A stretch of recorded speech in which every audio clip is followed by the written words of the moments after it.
welcome to The Cutting Edge. We are starting off this episode with March Student of the Month. Hi, I'm Claire Green here with March Student of the Month, one-year senior Wolfstar Duran. Wolfstar was selected this month because she is naturally curious and has a strong desire to learn. Congratulations, Wolfstar. I'm Wolfstar Duran, and I recently moved to Sitka, Alaska from Fort Washakie, Wyoming. I'm a first-year senior, and this semester I'm taking Pre-Calc with Miss Livermore, Field Research with Mull, and English with Drake, and AK History with Mr. Fitz. To do this summer? This summer I plan on going to celebrations in Juneau and going to Australia for Down Under sports for cross country. One challenging thing of coming to Mount Edgecombe was it's my senior year and I'm missing all my family and friends back at home in Wyoming. The college I plan on going to is University of Wyoming. The best part about Edgecombe was I was able to make great friends and create good memories with that. Thank you, Wolfstar, for coming and talking with us.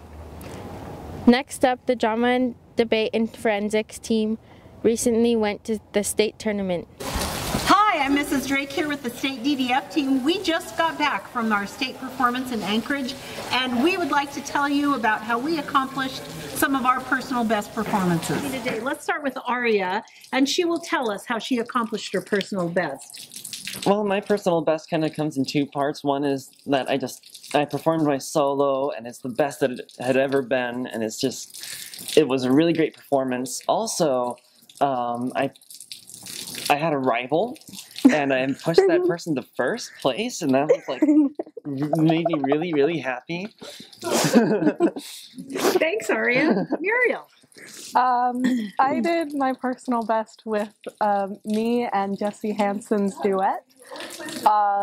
We had been struggling with the wording and with portraying a lot of emotion in that piece, and I felt that we did pretty well at state. Yep, they did. Esther. I think I did my personal best in my dramatic interpretation. It was the best that it had been for me, at least, I think, in my opinion. And while I did not do very well with my humorous interpretation, I had come to enjoy performing it more than I had in the past. Hey, Robert. Hey, I'm Robert Deason, and I did my personal best in extemp. My name is Jesse Hansen. I did my personal best in debate. We had a lot of fun at state, and we'll miss Aria next year, but Muriel and Esther and the rest of our team are looking forward to more personal bests in the years to come. Yay! One. We want you for the DDF team! Congratulations to all of the DDF team. Ms. McAdams' government classes held mock campaigns to learn more about the political process. Stormy and Allie were in the class and have the story. This past week, Ms. McAdams' government classes held a mock election. The candidates were able to debate, and the audience got to ask them questions. The general quality of public schools by funding. I mean, I'm not saying I don't care about the environment. I'm just saying right now I care more about the people in our district and serving them and boosting our economy. Back. Mr. Jones, what do you have to say about being accused of supporting a company that is not illegal chemical weapons? 70% of all federal income tax comes from the wealthiest individuals and corporations in the United States. Would you be doing tax cuts to help yourself out, maybe your friends out?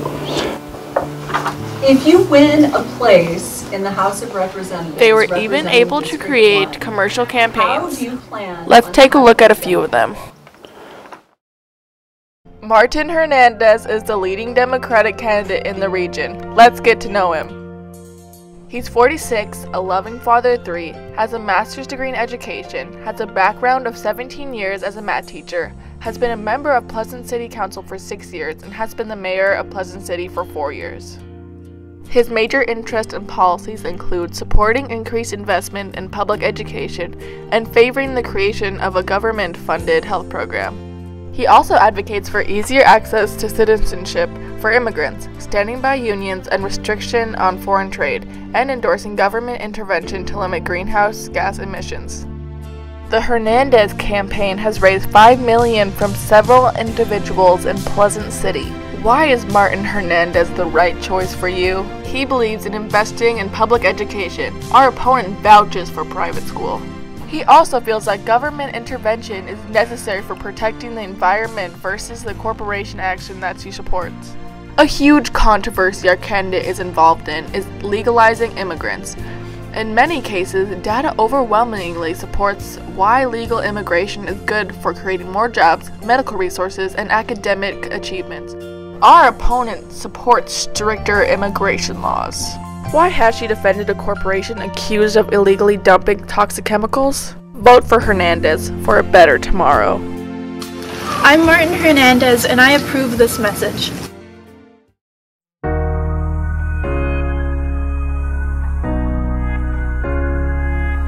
Hi, I'm Max Jones, and I'm running for your District 1 representative. I strongly believe in toughening immigration laws to bring back jobs to our district.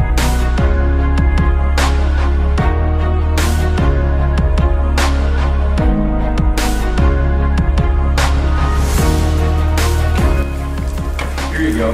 This may help. I care about everybody in my district.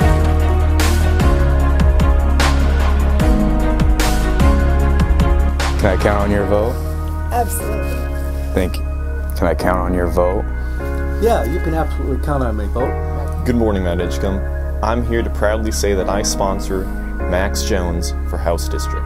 I am just like you. Be smart and vote Max Jones 2018. You will not be disappointed.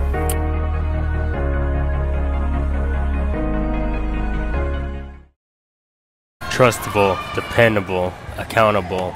All these words can be associated with none other than Norval Jones, your Republican candidate running for representative. He supports eliminating trade barriers and cutting taxes so you can use your own hard-earned money.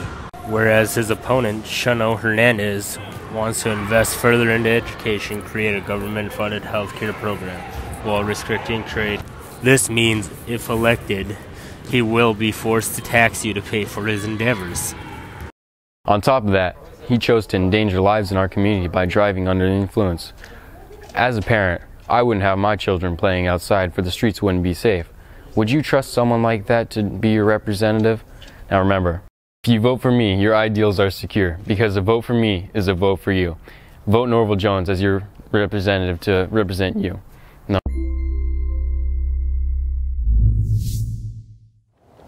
While they were furthering their education, our MEHS Braves had their senior night. Anna takes us courtside. The basketball season at Mount Edgecombe is coming to an end. Our Lady Braves had their senior night on Friday, February 23rd against the Metlakatla Miss Chiefs.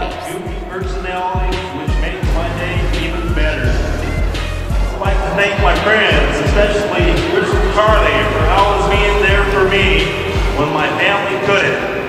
Tessa Kuchaya. My dad, my stepdad, my brother, and especially my mom for always supporting teammates, for cheering me up and having my back. The following Saturday, our varsity and C-Team Braves had their senior night.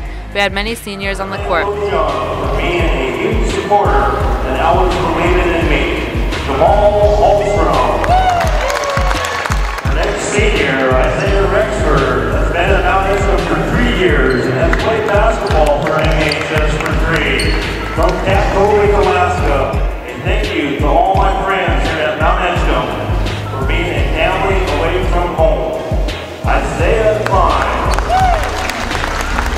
I also want to give a huge thank you to Coach Young and Coach Tony on helping me become the person and basketball player I am today. Alexander Samuelson. Benjamin Exie is a 4-year senior that played basketball for 4 years at MEHS from Katholik. Our school will miss all these amazing seniors.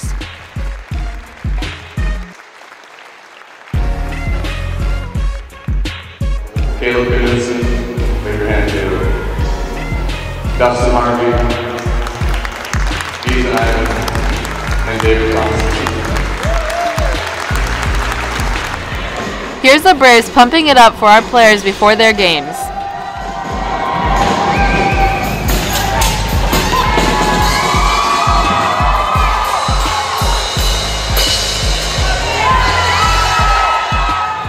Here's Mount Edgecombe's Braves and Lady Braves warming up for their last home games.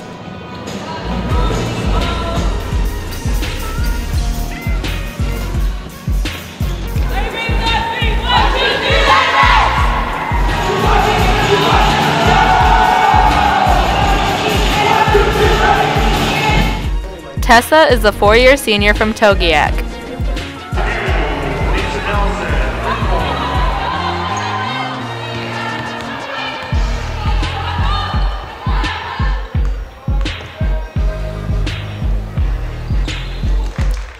Danny is a 2-year senior from Yakutat.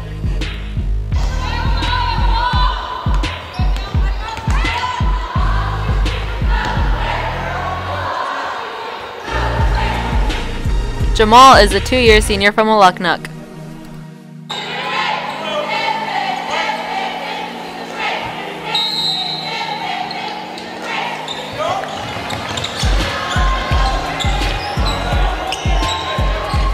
Al is a 4-year senior from Holy Cross.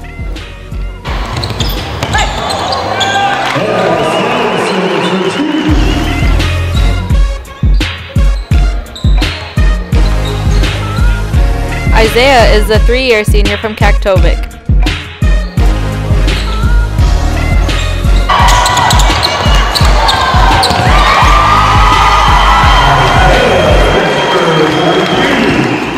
Ben is a 4-year senior from Kaktovik.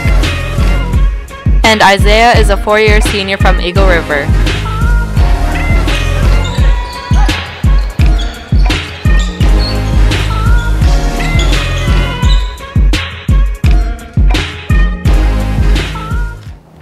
Finally, we have a chorus of student voices speaking about the importance of cultural history in Alaska.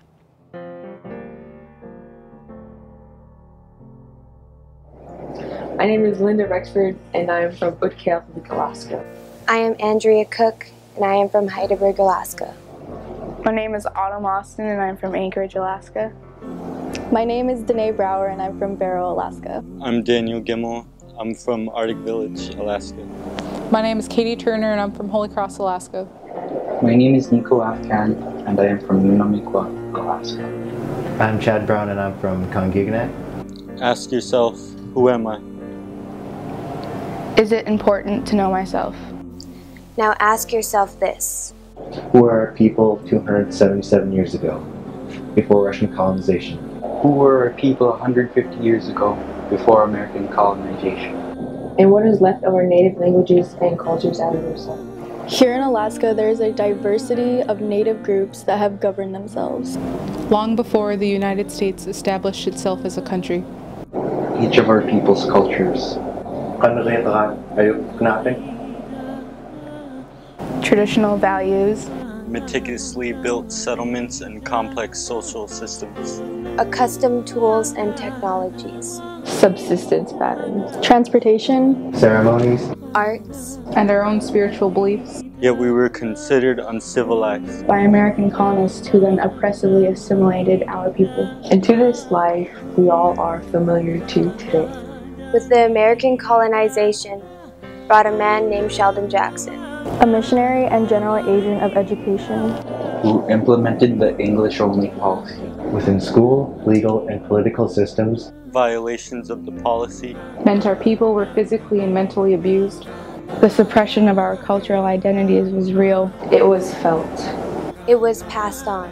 Generation after generation. But we are still here. Even with their forceful attempts to take identity away from our elders. The missionaries and educational systems did not succeed. Because we still know who we are. We still know our values. We still feel the connection to our land and its animals. Our songs and our dances. We can still learn and speak our languages. Our oral histories can still be heard today, echoing throughout our communities.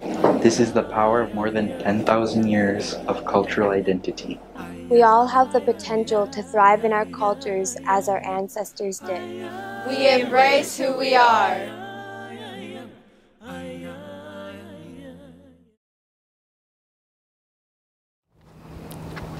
Powerful. Thank you, Andrea. We look forward to more students speaking about this important conversation. Thanks for joining us on The Cutting Edge. And remember, stay tuned to The Cutting Edge.